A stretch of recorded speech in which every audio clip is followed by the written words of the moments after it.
plantations, North Carolina, South Carolina, Virginia. Check it, Mr. O'Brien, make The history of the underground there. And the reason why I say this, because I have to bring up my kids and my grandkids so that they don't. You remember how old folks used to tell the story? My kids tell me, and my she knows, the kids. No, no, am I lying? Don't I tell the story? You do tell the story all the time. Yes, sir. John Gregory, urban scholars, we know each other Yes, and sir. have been in the fight since the 60s. My model is Malcolm X. He's right down the road, right outside. Mhm. This is model neighborhood. And in our model neighborhood, everybody gets engaged. All right. So we look forward to this. Yes, sir. That's a perfect way to start, like, perfect way to lead into introductions. And yeah, we always start a meeting with our names and do you want to go icebreakers too? Yeah. So, um, name, affiliation, and we have icebreakers. So my name is Autumn Francisco. I am the chair of the Community Engagement Committee. It feels like spring today. So, icebreaker is, what is your favorite springtime activity? I took a nice little jog this morning, and it felt good. It was still like 55 degrees-ish, so it's nice. My name is Jacqueline Mikowski. I am also a part of the engagement committee and vice chair, a district three commissioner. I love spring. I think my favorite activity is working outside of the yard. I haven't got to do that yet.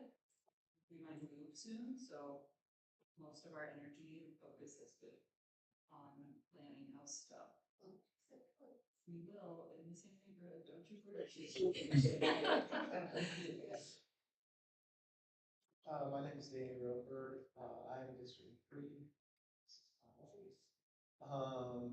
I basically saw the Instagram for the presentation specifically.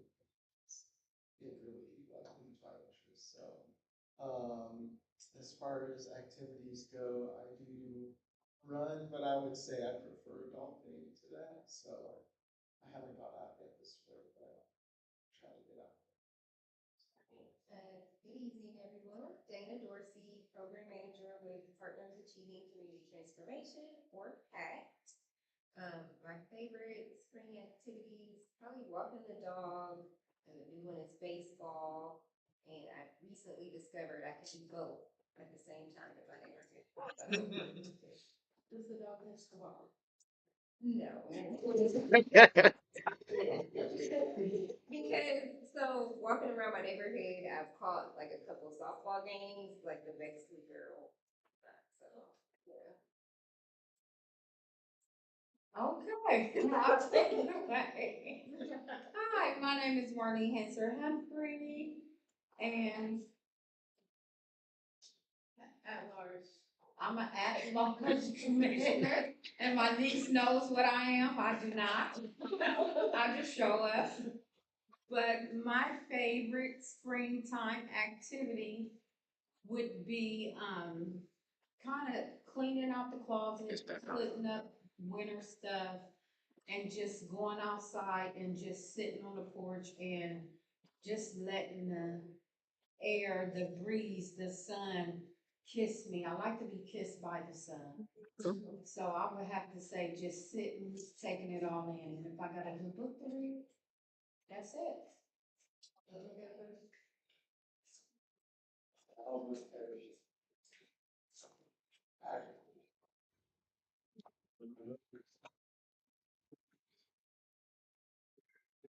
Don't know here, side.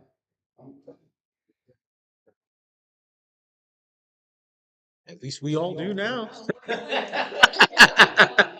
I said we all know Hairston now, so We know you. yeah. So that means we've been here for a while. Yeah.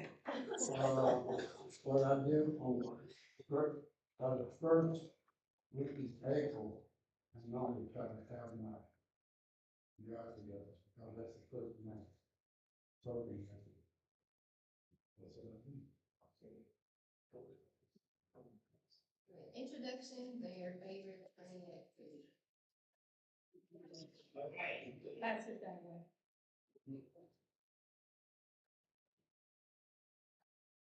Ask the European. Good morning, I am Brian Young, YAN, list of two S's. I am president of Franklin Park Civic Association. Based for the next 28 days, hopefully only 2 years after that. My favorite spring activity, gosh.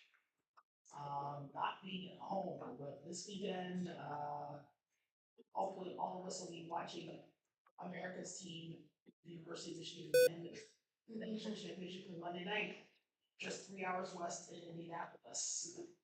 And also, I eat Easter eggs under the tree from the bunny, and the little rambunctious ones, those who celebrate Easter. And yeah. What are you doing? Stop. Community member. My favorite thing to do in the spring is walk around Eddie Saunders Park, around that path.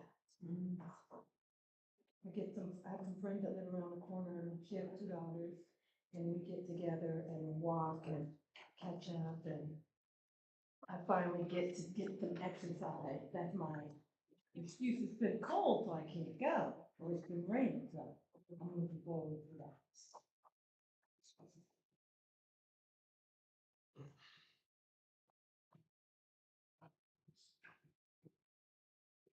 You'll have to introduce yourself. You said that in a spot that we've already passed by, so could you tell us just your name, where you live in Columbus, and what you like to do in the spring, like your favorite spring activity? Sorry. Tyler Stevenson, live over at Woodland Park with Eldred. Favorite spring activity is walks, I say. Thanks for joining. Nice that shirt. I was at Akron and my friends were in Nesby. So did you graduate from Akron as well? All right. Nice to meet you.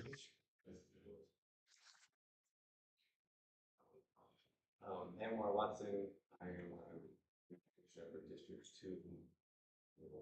Jamie springtime. I feel like everybody said it, but I say it too. Going for walks, particularly around Franklin Park. I think the weather's not great, but it's a good stuff. Hi, my name is Micah King, from the Near East Side. Like to think that I represent my family, the King family. I was actually my cousin, Jackson Jennings King.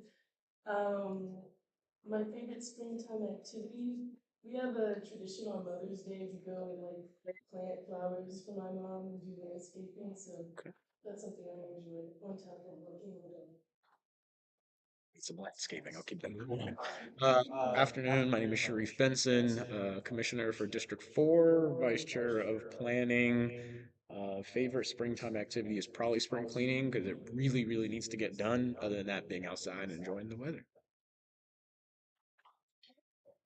Thank you all for sharing. So Micah is a former Near East Area Commissioner, and she is here to present some research that she's been doing as a urban studies and planning student at MIT. So welcome, Micah. I first just want to open up and say, like, this is really special for me because, as Autumn mentioned, I used to be on the commission, and just be able to see all the work that you and Nathan have been doing, the current board, I feel like has been absolutely killing it. So congrats to y'all, and just thank you for the work that you continue to do in the community. So I just also want to give like the disclaimer that I came prepared to talk about the research, and it's called a civic VPP, a civic virtual power plant model for community-owned energy.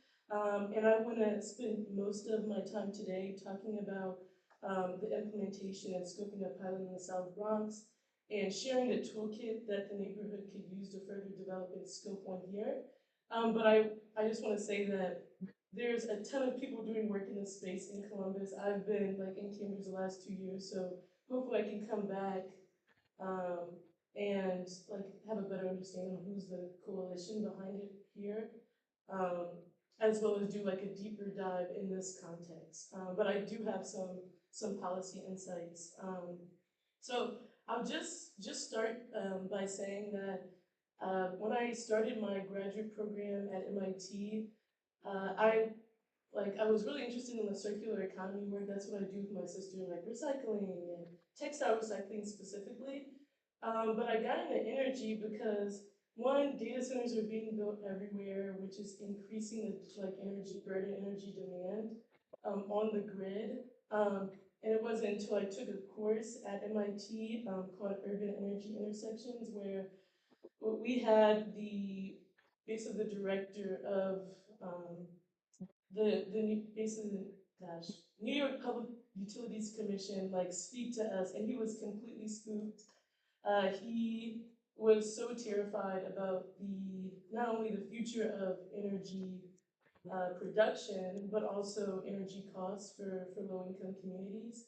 So just to put things into perspective, Ohio is like one of the states that is leading the most in data center development.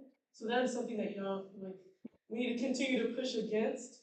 But with that, something that a lot of people don't realize is that with more data centers being built and there's not a requirement for them to produce enough electricity to meet that demand, that means that the energy demand is increasing exponentially.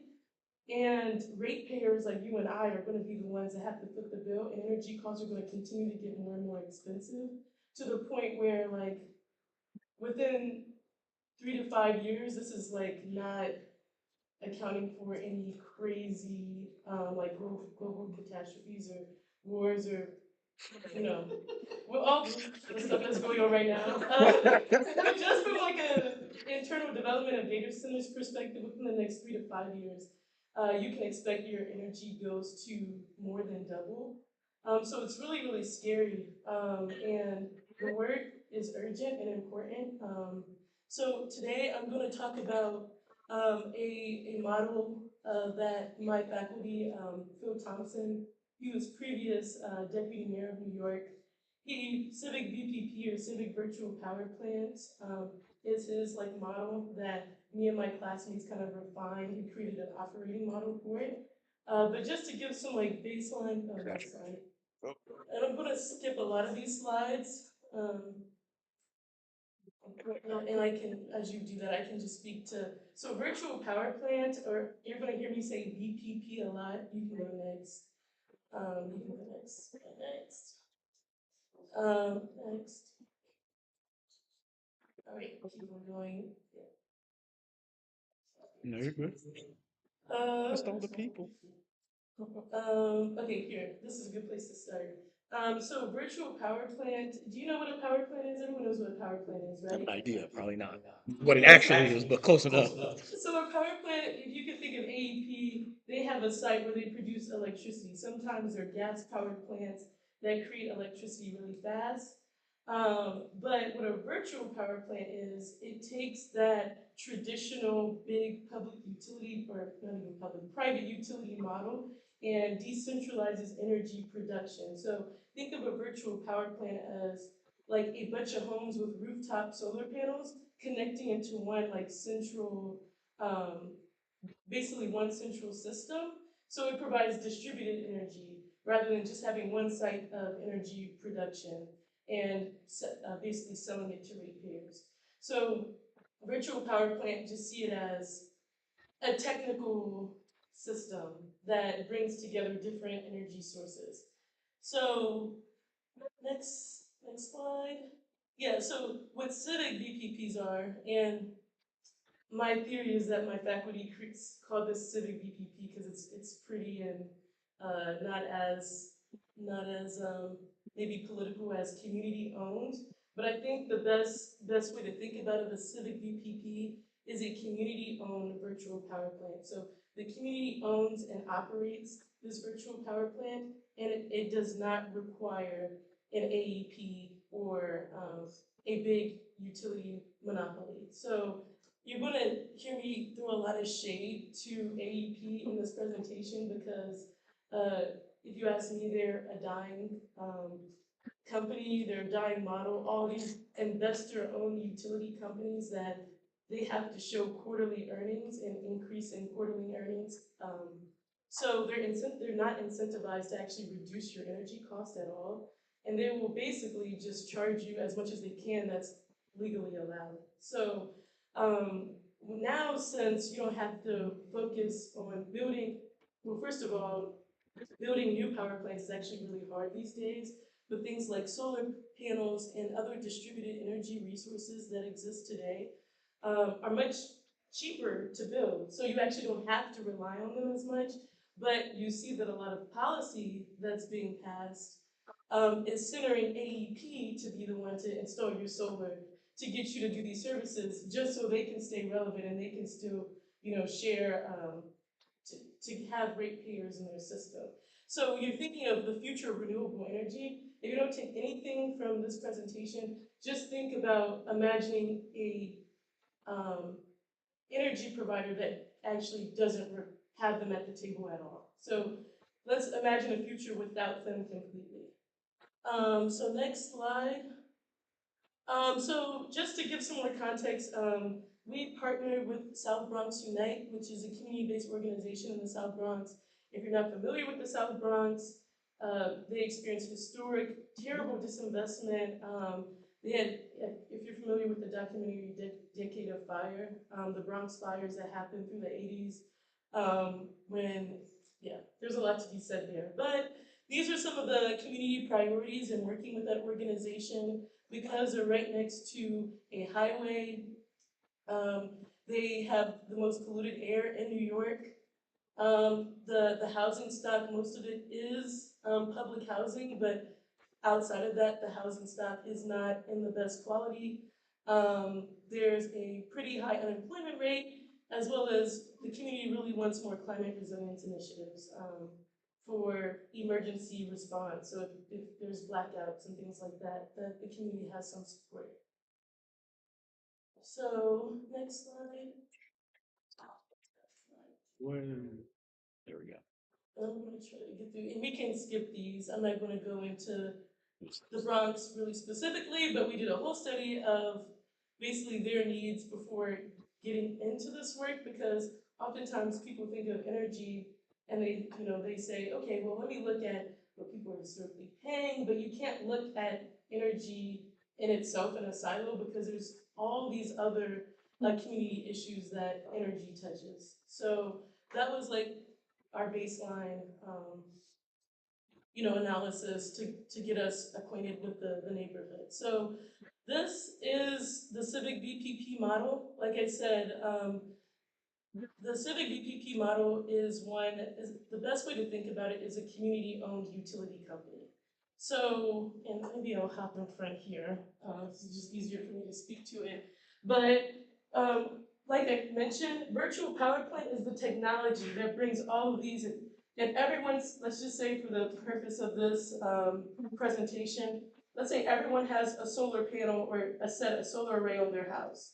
So if everyone has a solar array on their house, let's think of the virtual power plant as a system that connects all of your homes so that any of leftover energy that you don't use could be shared with someone else. So that's one way to look at it. So it's Civic VPP is very different. Well, first of all, there's a few pilots that exist right now in New York, but a very new concept still. So what Civic VPP does is try to have a comprehensive neighborhood impact, where it's not just the privatization of profits, but actually looking at how can we actually have the most people as possible benefit from creating this system. So within a Civic VPP, there's a couple of initiatives that this kind of line represents, like internal operations, generate and store energy, which you are all doing through the solar panels that are all on the top of your home. Support local workforce. So in building like my house or building like the solar panels on my house, how do we prioritize a local workforce? So local folks can be trained and employed to do this work. If you know anyone doing, I know there's a microgrid in North Linden that was just launched, but typically for these types of projects, they're bringing in labor from other places far away. So like, how can the Near East Side actually benefit and employ people in kind of scaling up the system? Then the next is building emergency preparedness. Has anyone heard of the Climate Resilience Hub? Anyone heard of that? So Climate Resilience Hubs is a new, something that I think more foundations have been funding over the last couple of years. But essentially, it's identifying one community site. Are y'all familiar with Opportunity Zone, the old neighborhood house? That would be a good example of a place that builds solar, that has resources for the community. So in case if there's a blackout or a natural disaster, people can go there for refuge, for energy, for water and things like that. So it's kind of distinctly different because it really focuses on one place that people can seek shelter in a time of need. So just think about, so in terms of building emergency preparedness, as creating these climate resilience hubs. So when things pop off and let's just say there's a tornado, people know where to go, and that place, they know that that place will have power. So then there's improving building conditions. If anyone's familiar with like getting, so does anyone have solar on their homes right now? Or know someone with solar? So before typically installing solar panels, a lot of people do deep retrofits. So retrofitting a home is like if a home has really high utility bill, it's likely because they have leaky windows. You know, it's not, the building envelope isn't secured, so there's air leaking out. So it's not very efficient. So you can put solar on your house, but there's still all these other problems that prevents it from actually reducing your energy bill. So improving building conditions is a key component of this. And I think this actually really connects well with supporting local workforce because, especially in the Near East Side with a lot of historic homes, we're in the thick of this with my grandma's house that she has like a 5K utility bill every month, which is like so unsustainable. Improving those building conditions will in itself reduce your energy bill. So even if you don't put rooftop solar on your house, it's definitely like the foundational step in energy efficiency. So what you see down here, so these are all like operations of a civic VPP. So what you see down here is what I call like sustaining activities. So for one, the city and state needs to de-risk a civic VPP from even existing. So right now, in the research that I did for Ohio, in New York, they actually have one of the first statewide policies that actually gives like community-owned energy production. Oh my gosh. Yeah,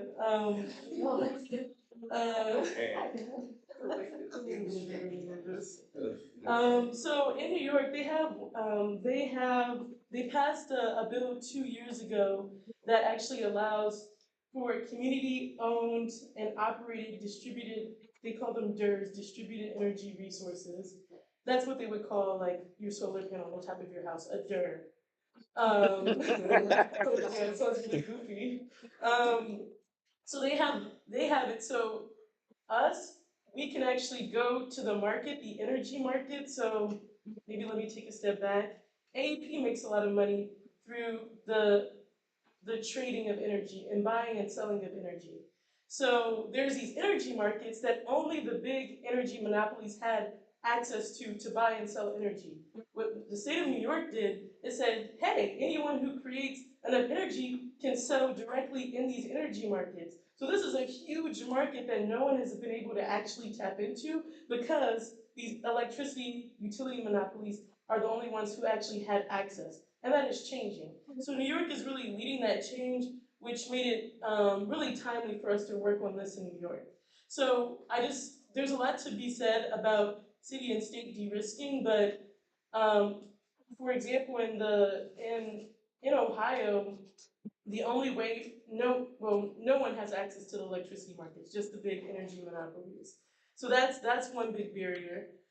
In selling energy, buying and selling energy, you can still develop like a microgrid or solar that supports your home, but you can't share with other people. So they allow you to do it in one site, but not across, like at scale. So that is something that there's House Bill 303 is and there's the mirror to that in the Senate, I'm forgetting the number, is I don't know if it passed, but it was introduced in 2025 to allow for community-owned energy and being able to share across multiple households. So that's something that's in the works, but again, there's a lot more work that needs to be done in Ohio. But not saying that this is not feasible right now, but it's just much more difficult. So community ownership and control. So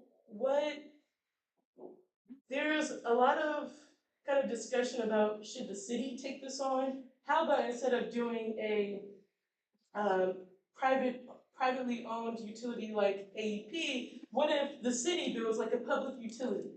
And to me, my personal thought on this, and this is what a lot of the discussion that's happening in New York, of course, the New York Public Service Commission wants to keep their hand in everything. But I push back because, I mean, you see the administration that we're in, that when it's publicly controlled, that means it's always accessible for violence. And I think that, personally, I think that community ownership is foundational. Not only does it make sure that people and local communities are being served, but it makes it so more people have an understanding of how energy is produced, and it makes it like a protected community asset, which can get more people politically involved as well. So I think community ownership is a really key foundational element of this, because yeah, city can allocate budget and try to do this themselves, but the grassroots approach of building it from the ground up in community by residents is what South Bronx is doing. Shinnecock Nation, another organization, a tribe that I'm supporting, as well as DSNI, which is a community land trust in Boston, the approach that they're taking. So sustainable finance, we'll get into that, because the second I mention community ownership and control, people are like, okay, so how do we pay for something like this? And what we propose in this presentation is a community investment vehicle, which I'll get into later. So I spent way too much time on this slide, so we can go ahead to the next one. Okay. So what I'll say quickly here, and I can also share these slides. I'll probably share a smaller set of these slides because yeah, I just need to double check with SVU if they would like us to share. But I think the easiest way to think about a civic VPP and scaling and starting one is in these three phases. One, a pilot. Try it at one site. Try it at 1 to 3 sites. Build solar, do the retrofit of the home, and just see and like really prioritize sites that have really high energy bills and just try it out. The second phase is what I call scaling for community energy savings. So I mentioned that I am very against like AEP and the private investor-owned utilities, but what is easiest in the short term is net metering. Are y'all familiar with net metering? Yes. Okay, so But no, so can you please yeah, explain? yeah. So net metering is a system that a lot of big utilities have, that if you do build solar on your home, what the energy that is produced just is reduced from your electricity bill that you pay to them. So it's a good way to reduce costs in the short term, but again, it's still positioned, AEP can go up on rate. So your solar panel production, over time, maybe it's not giving you those bill savings that you want. But in the short term, it's an excellent strategy to get people's bills down. So that is what we call scaling for community savings. So if you kind of create this VPP, let's just say 3 homes are on it, start doing the retrofit of the home, building solar on the rooftop, and signing up for net metering. is a way to immediately kind of save money. And that requires kind of less effort than the third phase, which is scaling for community wealth building. So this is the scale of, okay, let's create the community-owned entity that will kind of control, recruit the labor that can support the development of this neighborhood scale civic VPP. Does that make sense? Like the three phases? Maybe I didn't understand what net metering was. Yeah. Because well, I'm learning like a lot of new stuff on here, and I want to understand a little bit better. Uh, you said it would reduce your cost when you put something like solar. I thought net meter was then if you produce enough, you can actually go negative to where they pay you. Is Yeah, that's true as well. okay, That- okay. So they'll pay, so it just depends on how much you produce. So if you produce enough to cover your electricity bill, then you get some money back or it could cover the Incredible. next month. But if you don't, it would just reduce your bill to whatever your net consumption is. Okay. So then, if you produce more, are there cases where they will give you that money back, or without net metering, you don't get anything back, even if you produce more than what you use? Because that's where I was confused. AEP. At Eversource in Boston, they don't give you the money back. Okay. I don't know if how AEP works, but Thank you. were you gonna say something as well? I was gonna ask a question. So you said in like the pilot phase, you pick like 1 to 3 sites. What is a site? Sorry, a site is just a building. Okay. Okay. Sorry. It's No, like that's helpful. 3 homes, is that what? Yeah, it could be this building, but ideally reducing residence bills and would be first priority. Appreciate that. But I think homes, typically when the community is rallying behind this, what South Bronx decided to do is go for this, it's called the Post Building, so it's a community space. So thinking about like, especially for places owned and operated and a nonprofit pays the bills is also a really good candidate. So yeah, the pilot is determined by what the community wants. Another Mhm. question. So in terms of like you're saying like community owned virtual power plant, like who would manage the infrastructure? Yeah. So that's the beauty. I get this question all the time. The beauty of distributors, distributed energy resources, is that they don't require that same level of expertise as managing a full power plant. So it's actually like much reduced like maintenance costs and expertise needed to. A lot of people have rooftop solar, and once it's connected, it's pretty hands off. I mean, of course, when there are things like big weather events, like you might need to have some maintenance.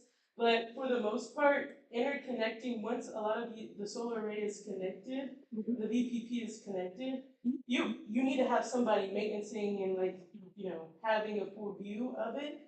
But it's not, a lot of people think that you need to build people's skill sets to match the needs of an AEP, and that's actually like the furthest from the truth. So for example, at Shinnecock Nation, they had 13 residents that went through like a green energy like workforce development program in Long Island, and they're managing the solar array that the tribe has right now. And they are all previous construction workers. So does that answer your question? Maybe. I guess so. Am I hearing that like even though like you're anti-AEP, for example, you're saying like an AEP would still need to be there to have like you're using like their infrastructure in terms of like sharing power, or like how are you sharing power? So sharing power is through like the virtual power plant. So again, in the short term, AEP will be involved. Yeah. Like the net metering is what's recommended here, and they will be involved. The scaling for community wealth building requires a new entity formation, as well as someone to manage the technology that basically centralizes all these distributed energy resources. So at that scale, you need like a workforce to support it, but for example, like in Boston, the Dudley Street Neighborhood Initiative is a community land trust. So they own 300 homes in Roxbury, Massachusetts. So, and they already have this model of community ownership for the homes they are building out a civic VPP because they already have a method for community ownership. They are the entity that can do this, but they're now just building internally the capacity to be able to manage a civic VPP at scale. In the short term, they're doing net metering, but in the long term, yeah, additional investments are required.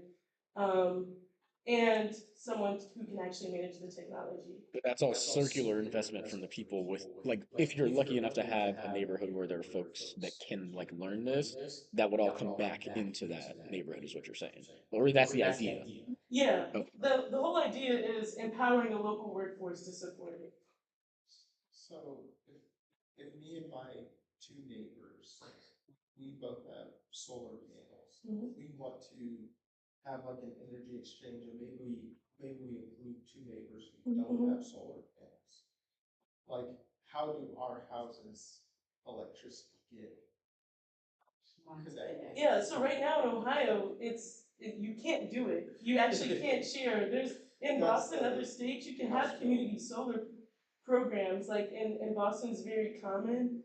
That's why it starts, this conversation is hopefully planting a seed for future policy conversations. But they call them community solar programs, where there is the Children's Services of Roxbury, for example. They're building a solar site on their rooftop, and what they're doing in partnership with DSNI is that they're doing a 40% reduction in their energy bill that site we're building, but sharing all these extra credits to other households nearby. And that is a agreement that they make with Eversource, the energy company there. In Ohio, the ability to share credits with other households does not exist. And that's what HB 303 is trying to do. Does that make sense? Okay. Also, yeah, just please interrupt me with questions. All right, I think we can go next slide. All right, so this is just a slide that speaks to the community priorities that the Civic VPP aims to impact. So next slide.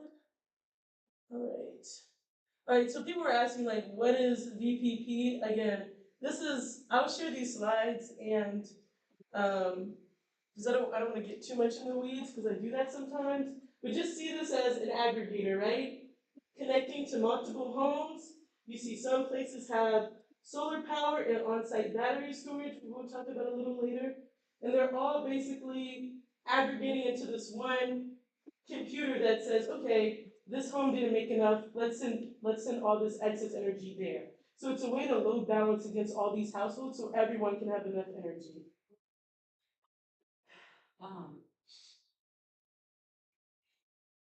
You have to introduce yourself first. Yes, my name is Martin Cancer, but as you're talking and me processing this, I'm a person who wants to, I love camping, right? So my goal is to buy some land and make it be like a campground. You know, have the beds in the shed and then my main house. So, but I wouldn't want to, and I was thinking how would that work, right? Because I don't want a bill, $5,000 a month for units on my land that are not being used if my family isn't coming down for. And all this time I've been thinking like, I gotta get solar panels. You know, I'm just thinking solar panels for that, but I don't quite understand how that will work or what we need to do to start pushing something like that in Ohio. Because I also thought about like mobile homes, like these mobile parks and stuff. That would probably be something good for Absolutely. them.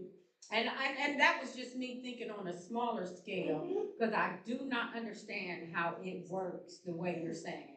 Yeah, like so with house to house, you know, these big houses and stuff.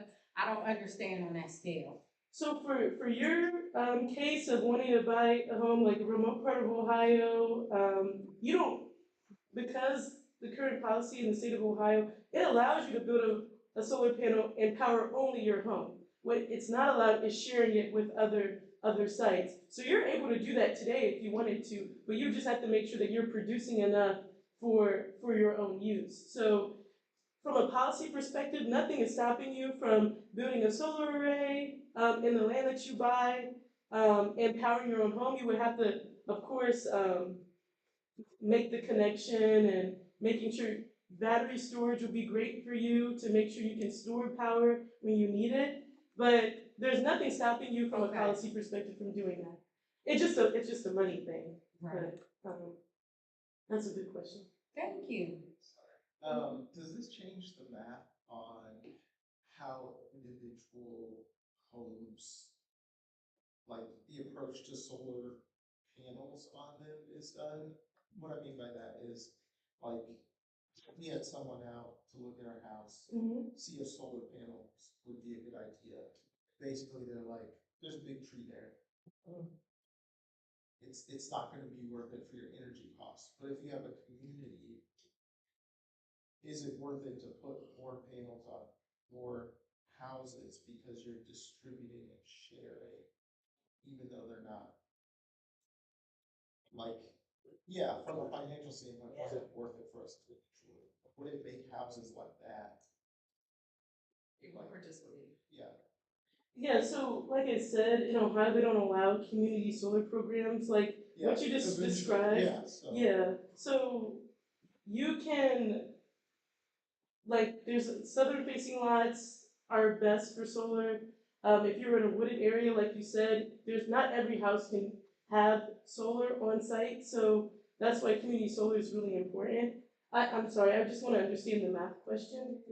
So basically, when we got a report for solar, it was basically like, okay, you're gonna pay $20,000 or whatever. You're talking about financing solar panels. I think I understand what you're trying to say. Yeah, Right. so there's an individual cost to each person upfront. So yeah, like $20,000, and then they said, okay, we'll save you this much on your energy bill.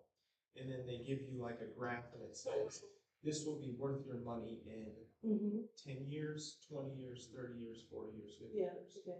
But if you're part of this sharing process, would it be worth it for everybody in the community? Like, are there more houses where financially it would be worth it? Because you can get some energy. Yeah. I don't know if that. Yeah, no, that makes sense. I know we can't share yet. It's like a long Yeah. process. I think so for this, it might be a cop-out answer, but for a lot of the community solar programs, they're not relying on individuals to finance solar panels, so that's a big difference. Oftentimes, community solar programs are a nonprofit that's raising money to do this solar development on these homes. So typically the thought is that, and that's why policy is so important, because those support that. So it's not like you're financing a solar panel and now you're just trying to figure out when I can make my money back.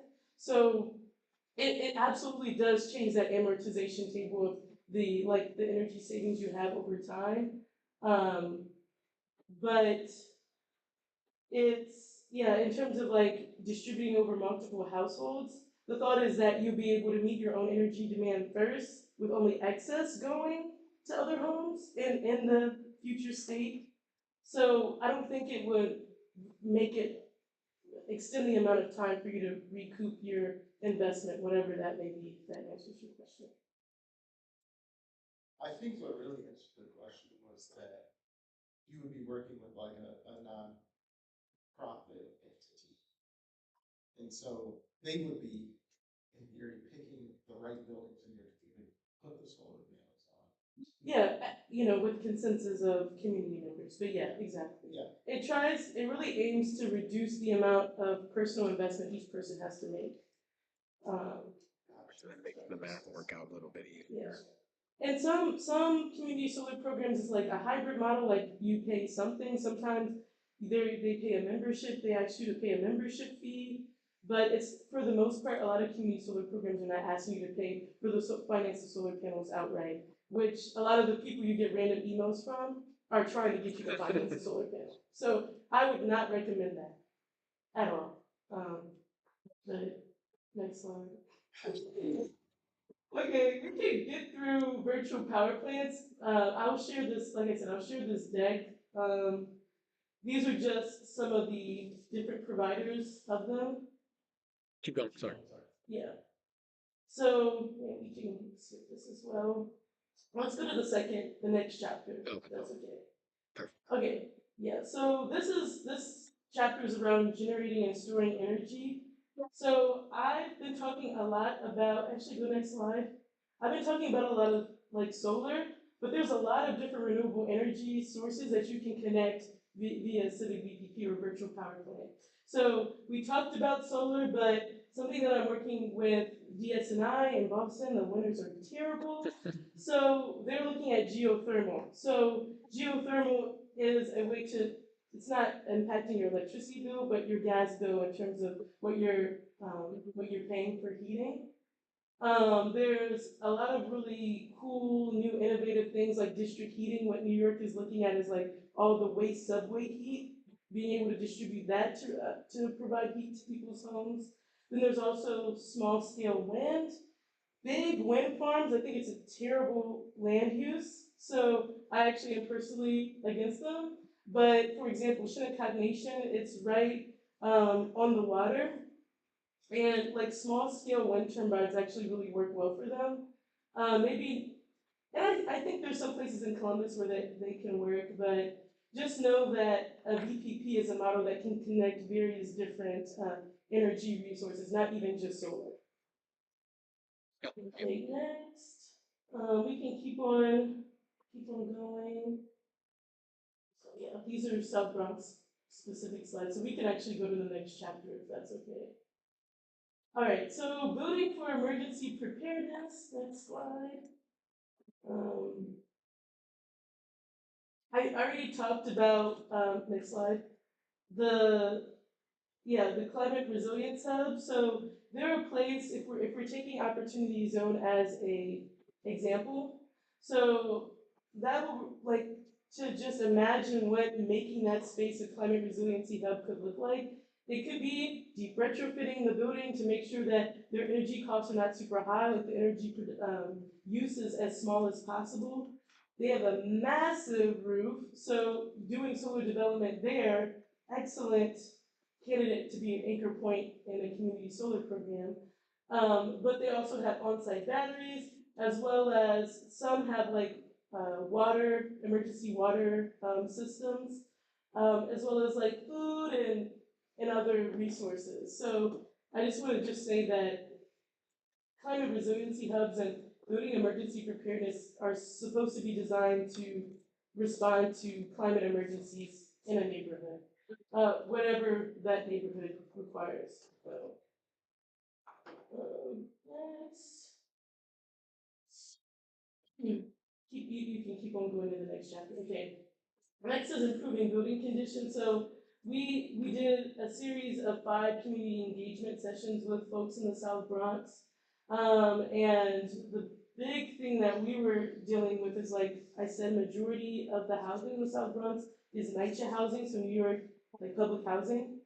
And there was this question of like, how do we make sure that the residents get the benefits of like reduced energy if we were to retrofit like, let's just say like a, yeah, I'm forgetting the name of this specific one, but a public housing building, like how would that even work? So there's a lot of feedback, next slide, that we got from residents, but what we really focused on is figuring out and designing a strategy to retrofit those buildings without having to displace people. And one of my team members, Thomas, is an amazing architect and designer, kind of brought this model from the Netherlands and proposed it to the South Bronx to figure out how they could do that. So definitely a strategy for public housing or like big multi-unit buildings to consider in Florence.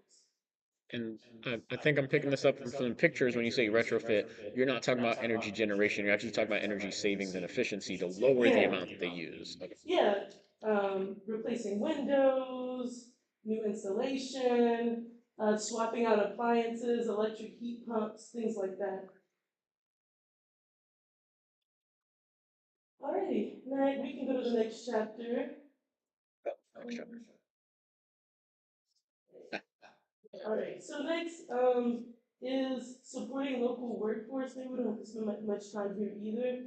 The simple, the thing that I just want to state here is that in the Bronx, there's something like there was something like 12,000 union construction workers that was living in Bronx public housing. Construction, building trades, various building trades, but oftentimes a lot of the energy development work is being done by people that live in Yonkers and far away. So there was this analysis of how we can like localize labor for these projects, which of course should be applied in Columbus. And we'll get to it in more of the sustainable finance section, but something that I've been working on is figuring out how we can get institutional investors like unions who have pensions to invest, because there is this pretty beautiful relationship with, okay, if a union is doing the development work, there's an incentive for that union's pension fund to be invested in that type of work. So that's just like some strategy that I'm working on, especially after looking at my dad's pension, who still invests in fossil fuels.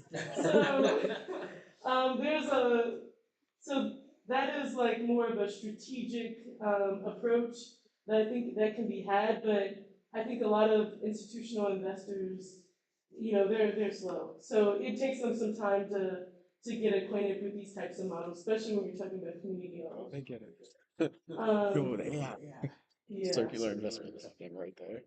exactly.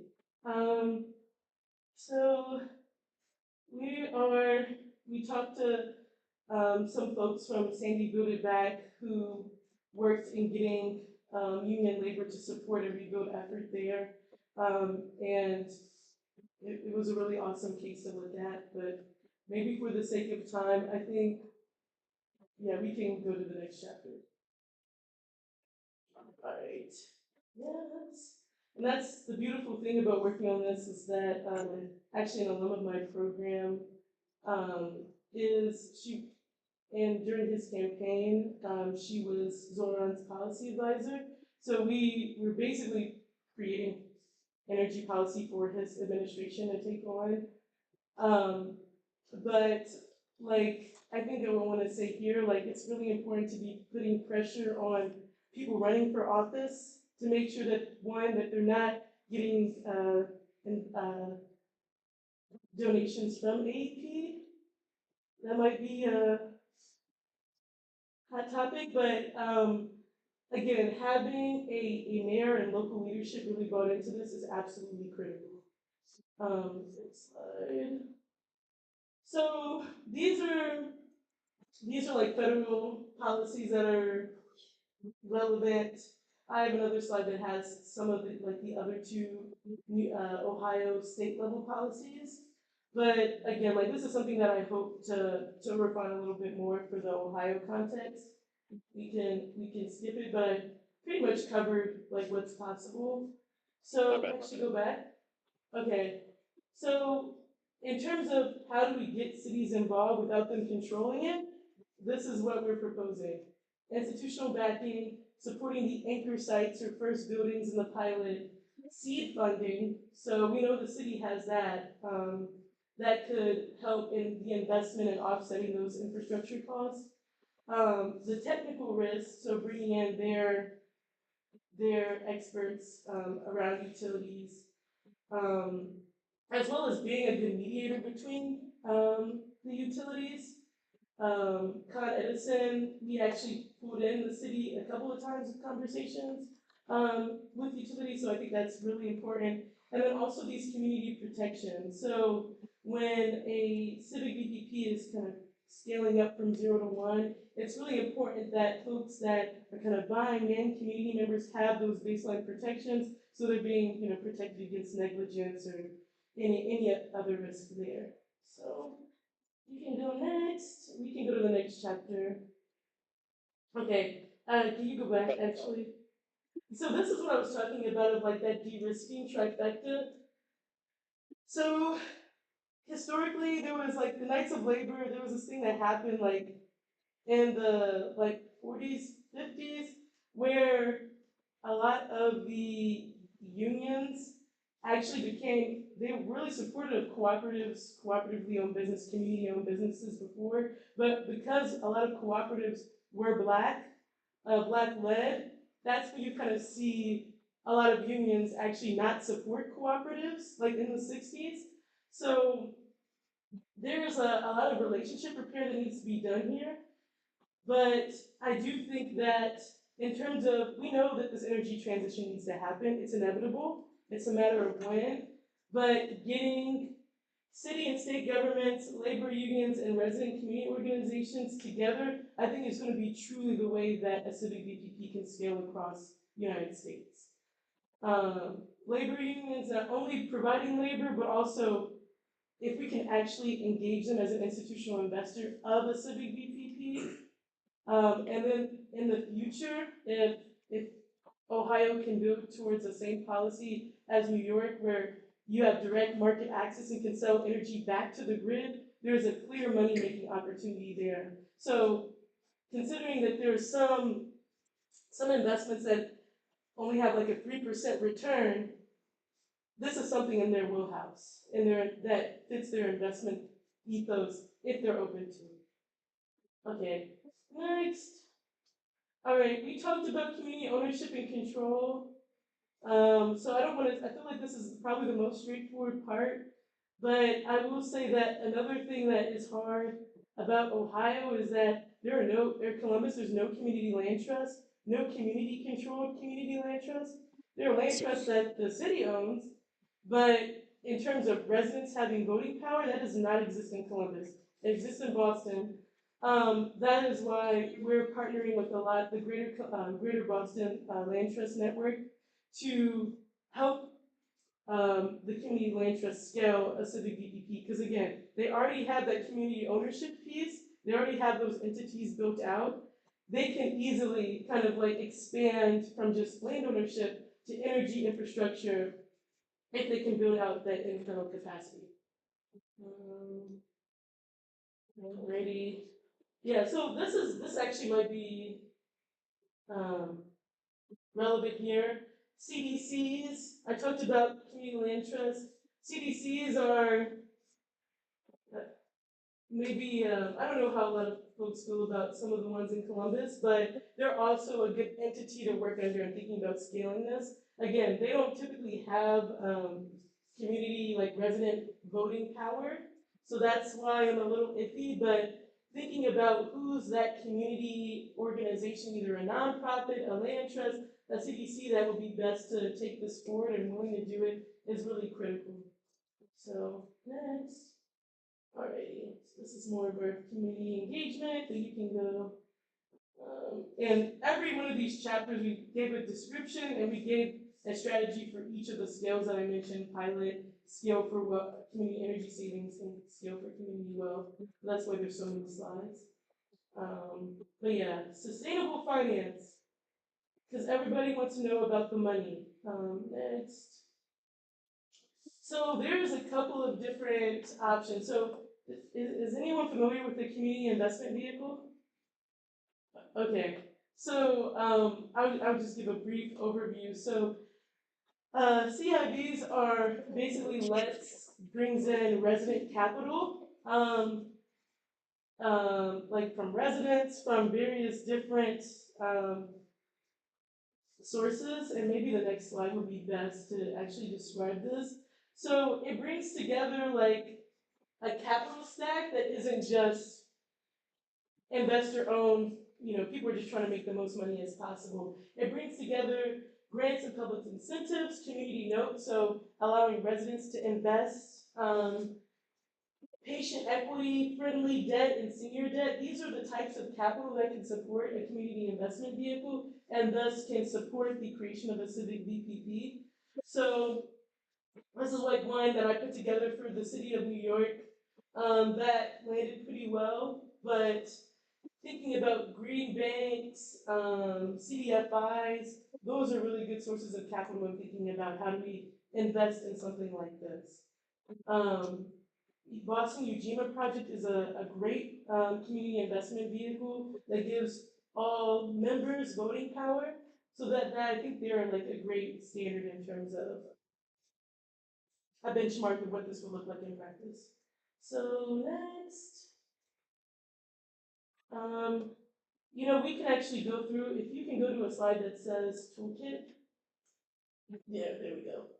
So this is very underdeveloped, but we took a first pass at creating like a replicable model that aims to be, next slide, a tool just to help communities just support them in their pilot phase of picking an initial site, and building the coalition. So next slide. So next slide. So yeah, I'm sharing this with the commissioners to share out more broadly, but this is an attempt to kind of build out your neighborhood profile, what are the needs, how many people are you serving, come to the next slide. Again, I think the biggest thing to remember about, I've said that about a lot of things, the Civic VPP is that it just needs to start with the coalition. It just starts with people in bodies, like people in this room. The policy landscape is changing, but if you can get a group of people across community-based organizations, workforce labor, people already doing energy work, to come together and say, how can we scale something like this? That is like the foundational kind of grassroots work that needs to happen. So we went through this for the South Bronx, but it'll be very critical to do this here in the Near East Side. So it starts with that, and next slide. In the next set of slides, if you can just continue to go through them, it's basically looking at all of these different stakeholders and doing an analysis of who could potentially support this effort.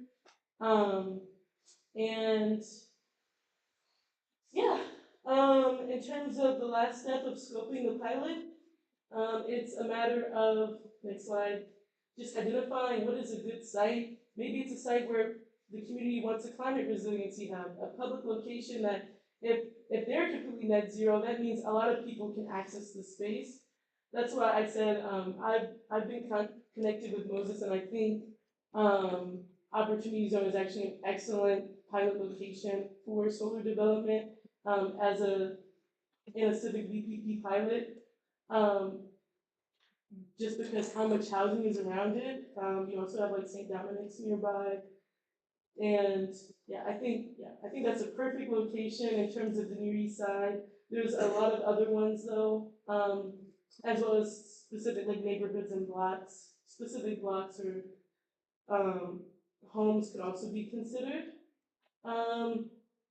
So again, governance starts with identifying like who could be the community-owned entity that can carry this forward and be like the operational kind of partner. Then going ahead and identify what type of pilot you want to do. You can do a social pilot where without any hardware being built, having people kind of come in and share their energy bills and commit to reducing it. Since you're paying AEP, I just don't feel like, it might be reducing your personal bill, but really what's there to gain there? But, smart metering, energy generation like a solar panel. Some people may consider only doing battery storage. That's also an option. And then the pilot site itself, again, like I said, Opportunity Zone is a great one, but it could be a publicly owned site like a library. It could be this building, it could be anything that the community chooses. And then also a strategy that we recommended for the South Bronx is identifying a technology partner. There's a lot of people that are VPP providers that provide the software to connect various sites. So when that is legal in Ohio, that's a great option for a pilot. So you're not building the technology from the ground up, but partnering with a tech provider that can support you through that, where you have like a reciprocal relationship that says, okay, this is how we might give you this amount, but we're keeping the rest. And then the biggest thing is probably for this group is community engagement all the way through. So, yeah, that is it for me. I just wanted to open up for any questions. I feel like I typically give this presentation to people that are already in the energy space. So if there's things that I need to like clarify, please let me know. But thank y'all for the time.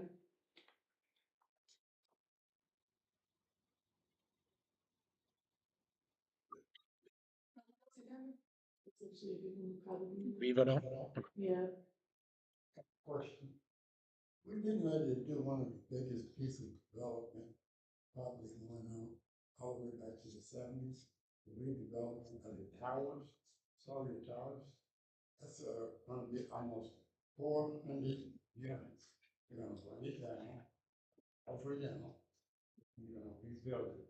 Would that be an ideal location to think about? So I think and this is probably great for the planning and zoning committee, I think every piece of new development needs to make a proposal for being net zero.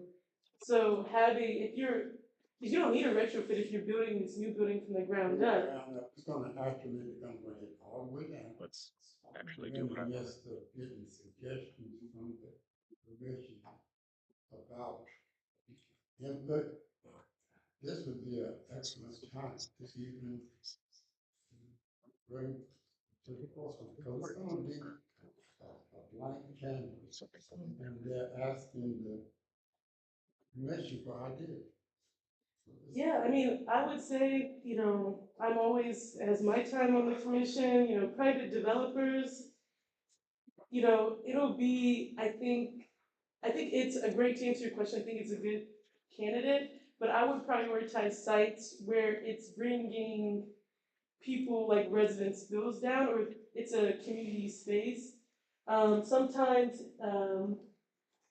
yeah, I don't know too much about this site, but I think it'll be great as long as the residents see those energy savings. So I think it's a great. When you're starting at the ground level, see, in development, one of the things is, they have what is called case management.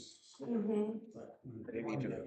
I'm like, I know it's on the corner First though. thing you need is first and What's the foremost, actual address?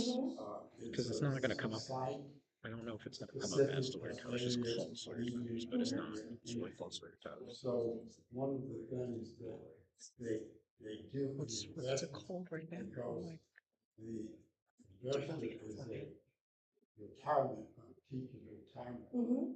They had a choice of picking what sites in the city they wanted to do, so they picked Sawyer. So they're gonna bring it down, all the way down. Mhm. It would be a good time to come to New Ghana, and what you're presenting to the commission, you could actually do the same presentation to them. It's it's called okay. New It's Green like I should Development that owns the property. It's on its groundbreaking level. I think now would be a good time. I think that's a great idea, and I think that it goes probably for all new development, is putting pressure on developers to make the homes like energy efficient, because if they're making them rental properties or they're selling the units off, if they're not energy efficient, then it's the residents that's going to have to foot that energy bill. So I think for every piece of new development, y'all should be putting pressure on folks to have They've already changed the name. net zero is a term if you have no energy. If you have no energy consumption, you don't have to pay a energy bill to AEP. So yeah, I think that's a great place of application for sure. So go ahead. No, you go ahead. Okay, so with the EVPs, in, I guess, South Bronx and Boston, you said they're already implemented, or is it public sharing with the solar, right? Is that? So yeah, South Bronx is still scoping their pilot, and it's still being built. But for DS9, yeah, they are taking an approach of having 3 sites where they're doing solar development on the rooftop, and they're pretty big. They're essentially three nonprofits that are allowing us to develop on the rooftop. And it's gonna be a community solar model where all of the, like, they're taking, instead of that site just reducing their energy bill to zero, they agreed to reduce by 40%, and they're sharing those those additional energy credits with homes nearby. Okay. So I guess my follow-up was to, what's the reception of like some of the energy or utility suppliers? Like, are they receptive to it because it's like less wear on their grid, or are they pushing back because it may be less work for them? Although public utilities are supposed to be not for profit type of Yeah. business, right? But I guess what's the reception, or what do you think the reception may be if I guess PPPs were to expand to a larger scale? I think they'll be terrified. I think with the New York Public Utilities Commission saying, hey, they're already like completely just like disgusted, done with a lot like Con Edison and a lot of the really big utilities. So because and there's two things. I think they will be feeling relief because they can't meet like grid energy demand or energy production. So there's in the short term probably a relief, but in the long term a fear of their business being obsolete, because if anyone can produce energy and it's not just this monopoly for to sell in the energy markets, that that reduces their profits. So I think in the short term, like we've been very strategic in how we present this, because we don't want kind of to be like, wagging their finger. Like I said, it helps to have a city representative as a moderator. Um, but yeah, I think how I would approach this is saying like this is a way to mitigate energy costs rising in the community, and I never leave with the changing power dynamics in those conversations, because I think, yeah, to answer your question, I think long term they're really, nervous about it, but short term they need the help in getting enough energy to the grid. I actually need you to just talk a little bit more about that because that's kind of exactly what I was going to ask. So, you mentioned the new development, right? You have to convince these folks that it's going to make sense because no matter what it is, it's going to cost more money up front than it's going to save, and their incentive is essentially to make as much money as they possibly can if they can do it while also building the building. If they can make the money without building the building, they won't build a building. But if we want to convince them or even start the conversation, right? You talked And when about you say them, you're talking Nuveen, developers. Nuveen is the one developing it, kind of alongside the city. One of the things that folks have brought up that I wasn't really sure how I felt about it, how to tackle it, is the density. You mentioned that, four, maybe five, somewhere around 400 units. We're going to be talking about energy increases. We also had a presentation from AEP, actually, that they're building a new substation just maybe a couple miles east of that to kind of continue the energy infrastructure that we need for our neighborhood. So when we talk about 400 maybe plus residents utilizing electricity, we don't know the level of this build, if it's going to be like high efficiency building, right? Like I'm going to assume it is. Let's do. I like to do the best case scenarios and then work my way back. Let's say they build the most energy efficient, airtight building they can that services. We're still talking about an energy increase in terms of utilization in that neighborhood.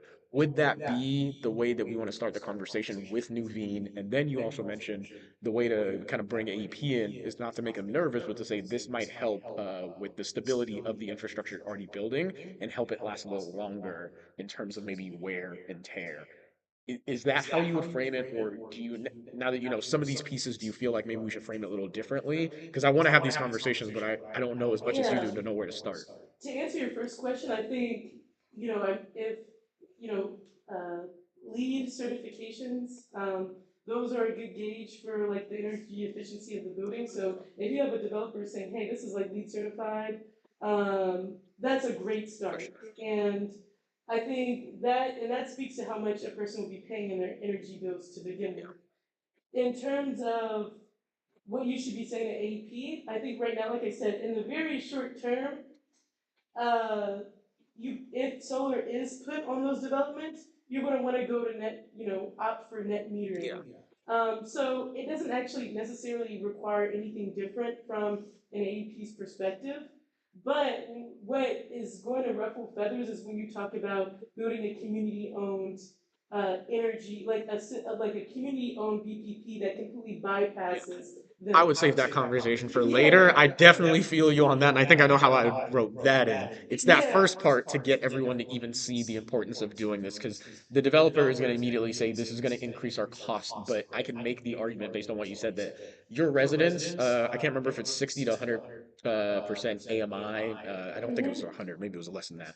But these are folks that the last thing that we want is for them to get priced out later and for it to cost the community and the city more to essentially later in the future worry about subsidies for folks that shouldn't have to be worried about being priced out. So if we build that infrastructure in now, that is essentially building the credits that the community won't have to pay, but will get the benefit of later.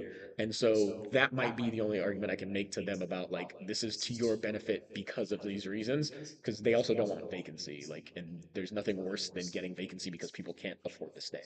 Right, absolutely. And the thing is like the most affordable housing has the highest utility costs.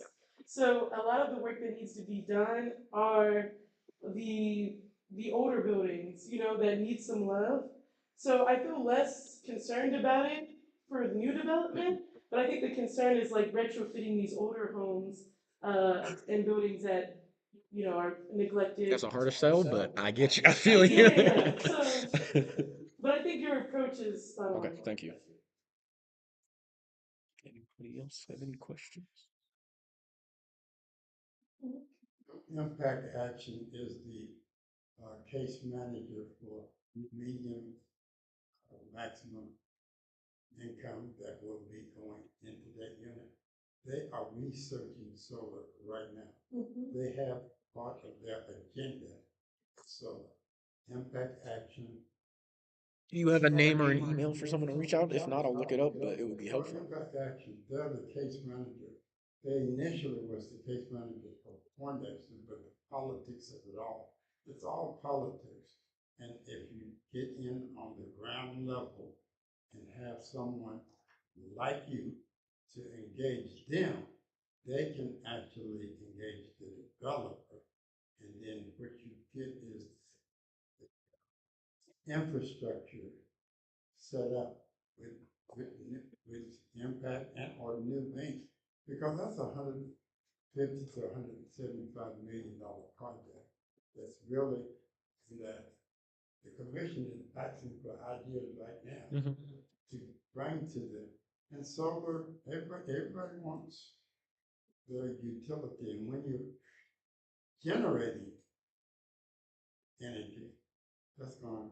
Everybody wants to save money, and then like you said, AEP don't want that because they want to be the number one supplier. It's a big issue right now. It's all about rates, money. It's all about money. So. Absolutely. Okay, I'm a geneticist, that's what I do. So I am like with you, I think, in how we think, like very granular. I need an overview that a sixth grader will understand. Okay. I'm serious. No, Yeah. I think it's a really good way to wrap the meeting. I think for us to really, like, for community members to really like buy in and get this, like, I do understand. Also, he gave me an overview because he was so excited to hear. So I think most of us are following you. But if anybody watches this meeting, I want them to really get like how this could impact their life. So no pressure, take your time. No, thank you for that. Because I do get into the weeds, really. And if there's a slide that you want to display, I will display said. Oh yes, definitely. Okay, okay. So seriously, the work you're doing is incredible. This is incredible. You're gonna change the world. You are Appreciate it. So I think what I would start with is that energy costs are rising, and they're only gonna low ratepayers like you and I are gonna only have to pay more in energy bills because of the expansion of data centers, and the energy sink that is going to have on the grid is only going to make energy prices go up, and we're going to have to pay that. So in an effort, and because data centers rely on AEP like we do to provide them energy, it's important that we can imagine an energy future that does not rely on investor-owned utilities. So the Civic BPP is a model that provides an alternative, short-term and long-term solution. In the short term, it proposes renewable development like solar panels on your rooftop to reduce your energy bills through existing systems like net metering already offered by AEP. And that's the most efficient thing you can do in the short term, reduce your energy bills. However, in the long term, the Civic BPP offers a model for not only you just reducing your bill, but also making a community-owned utility company that can not only hire locally, it can be the system that manages different energy sources throughout a neighborhood, reducing your energy costs, but also creating a community-controlled entity where you don't have to always be at risk of exploitation. And there's consensus between all members of this to prevent against that. So,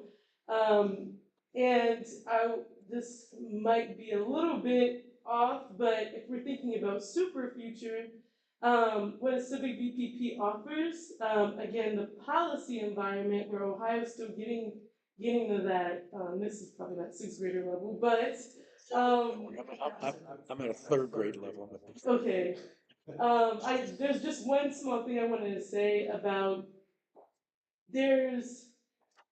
I don't even know the size of the energy market right now, but by being able to go produce energy and going straight to sell that energy back to the grid is not something we're able to do right now.